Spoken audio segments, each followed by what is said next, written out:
The UX100 CPU cooler by Thermaltake offers straightforward cooling installation for both AMD and Intel CPUs. The UX100 offers a cooling performance rating of 65 watts TDP, and we recommend that the CPU you plan to use supports at least 65 watts or less for proper cooling performance.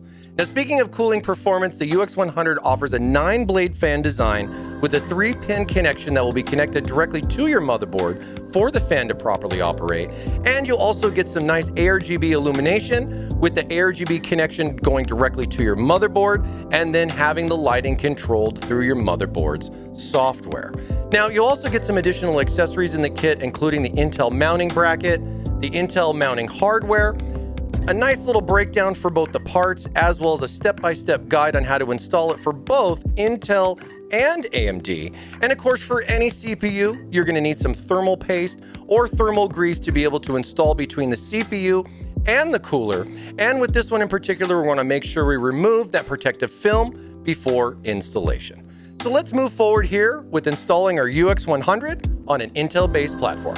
The UX100 offers a variety of Intel CPU socket types, focusing on LGA 775 through 1150X, as well as 1366. So if you have an 1151, 1155, 1156 CPU socket type, this cooler will work, and it is all listed in our specifications. Now, in order for that to be compatible and how everything mounts on here, I have a Z390 motherboard. We're using an i3 CPU today that has a 65 watt TDP. Now, to mount the UX100 to the motherboard, you are going to need the included Intel mounting bracket. Now, on this bracket, you're going to have a couple of different markings in here indicating the 775, 1150X, and 1366 markings for the 3 different positions that we're going to be using our mounting hardware for with our Intel bracket.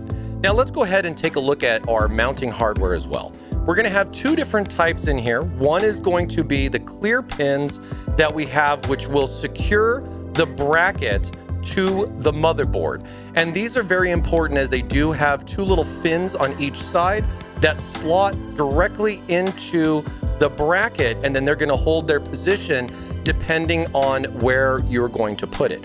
For the motherboard that we're going to be using, it's an 1150X, so we're going to be putting this in the middle position. Now, the easiest way to install this is to just take the Intel bracket like so. I'll go ahead and I'll just set it over basically the ballpark of where the 4 mounting holes are on the motherboard. And we're going to just take our 4 mounting pins like this, and we're going to just line them up on the little slots for each one, and then just carefully let it, usually the first one, just kind of let it sit in there. Don't push it down, just kind of let it get seated and hold its place. Then go ahead and work yourself around to each of the other 3 locations and just get everything to just kind of line up. So that way I just kind of get those 2 in place. That should make the last 2 even easier. And I'll just set these in here like so. Just make sure that you're lining up those fins accordingly, and you should feel it seat down into the motherboard. All right, let's get this last one in.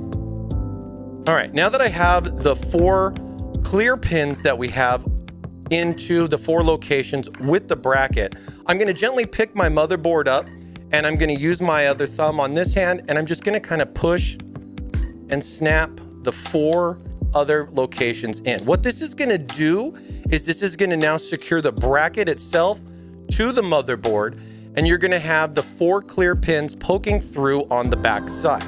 So do make sure that you got that. Should be pretty straightforward once you feel it seat down in there, and it should be holding the bracket on nicely.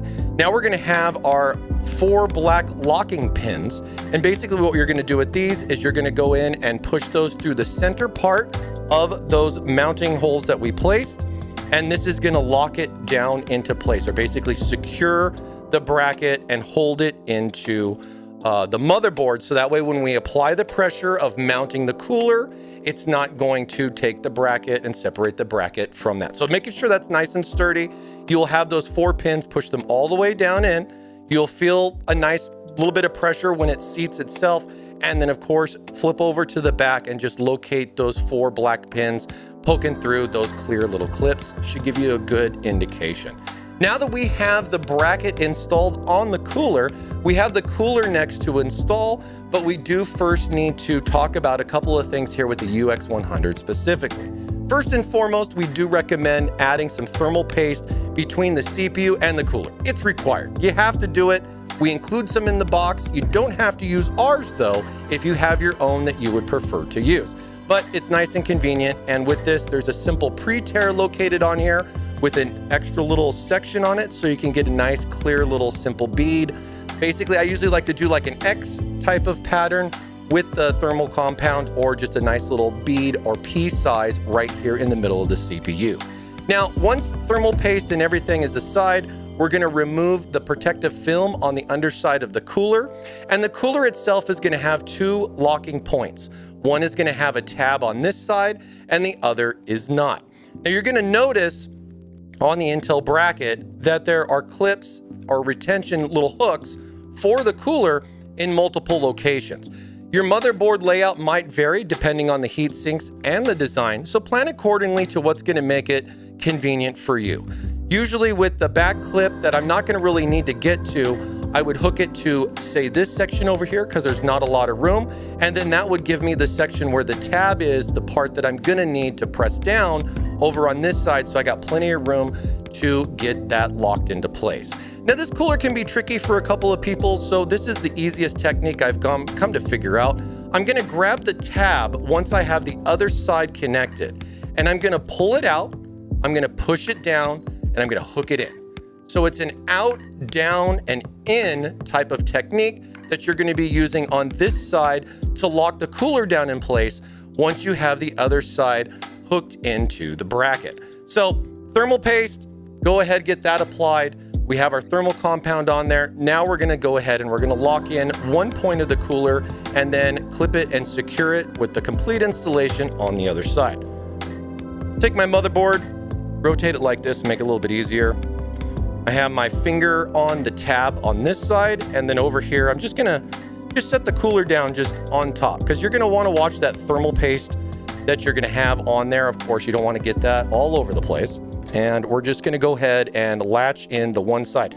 Sometimes it can be a little tricky getting this one to hook in when you can't see too much, but once you have it in place, it should hold, and then you basically just have your thumb on the tab on this side. Now going forward with repeating that process that I was just talking about, let me rotate this so you can see it a little bit better, but flipping it over on this side, now we're gonna go ahead and we're gonna pull out on the tab, we're gonna push down, and we're gonna hook it in. And that's gonna be able to connect our cooler to the bracket we just installed and now hold the cooler in place. Again, make sure that you don't forget your thermal paste, and especially don't forget to remove the plastic cover so that you get the optimal performance there. And with the UX100's low profile design, please take note of the 33.8 millimeter clearance for your memory. Some of those RGB memories can be quite tall, and the clearance is about 1.3 inches. So do double check that to make sure that you don't have any issue with the cooler hitting the memory, depending on how tall the memory is going to be for that in that regard. Now, the last things that you got to do here is take your cables, and we'll just untie these, and you're going to have two things to connect up. One is going to be the 3-pin connection. Now this is going to go over to the motherboard. This is going to be your CPU fan header, and you will plug this in. So that way the motherboard will then give power to your fan, as well as be able to check the RPMs in case there is any type of issue. And then of course, we also have that glorious RGB. And if your motherboard does support an ARGB 5-volt connection, like this one right here, has a couple of those up there.